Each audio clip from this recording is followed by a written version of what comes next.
Yan, tanaran. Kung ganyan ang puta sa edisyon sa mga pagtuon ni Mina. Mga kakaiba, mga pangyayari sa kanya.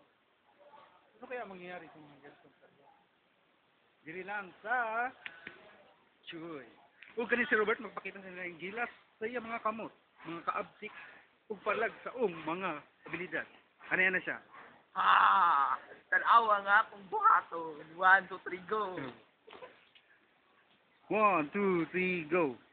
Tong, tong, tong, tong, pakitong, kitong, alimango, sa dagat, malaki at masarap, mahirap, huliin, sapagkat nangangagat.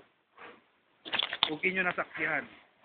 Kani masaksihan ninyong usa ka magic, nga talag sa makita rin sa iligan dito. Muyahap kong tulo, mawala si Robert, apan mailisdan og naon ni Minard. Ayaw ninyo buhat sa mga balay, mga bata. Huwag aniyan na. Usa, duha, tulo. 1, 2, 3. Huwag nipuli ang usa ka pangit na Minard. Apan atong ibalik si Robert sa iyang kahintang. Ang pangutana, asa ka si Robert ibutang.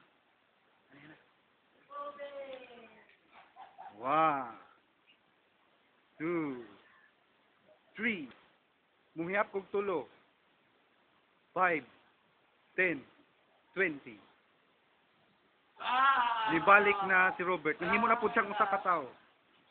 O sa sunod gula, niining, tulumanon, mga pagtuon ni Minard, diri lang sa Choy!